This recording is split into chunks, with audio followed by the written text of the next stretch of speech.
Ukvarjam se oziroma izobražujem se v gostinstvu, predvsem v smeri strežbe. Kuhar je en najlepših poklicev, zelo fleksibilen, nikoli ne delaš čisto. Delo z ljudmi zahteva veliko psihične in fizične pripravljenosti, čeprav se zdi, da to ni res, ampak vseeno gre za delo z ljudmi.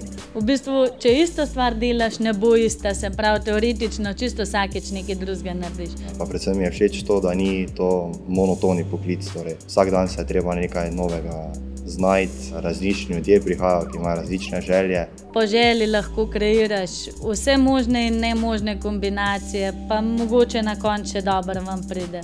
V bistvu je zelo, zelo zanimiv poklic. Največji izziv tu je okolje, predvsem to, da pač ne vemo, ko pridemo tja, kako bo to izgledalo. Največji izziv bo tale drugi dan tekmovanja, ker mislim, da je izredno natempiran in časovno in zahtevnostno, tako da lahko gre čisto vse narobe.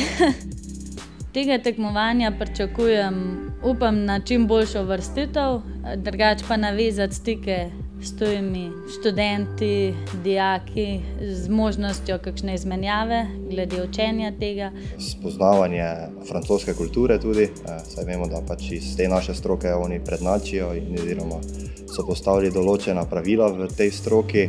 Zagotovo je to ena velika izkušnja, glede na to, da je konkretno drugačna od državnih tekmovanj, že po zahtevnosti, po pripravah in po vsem.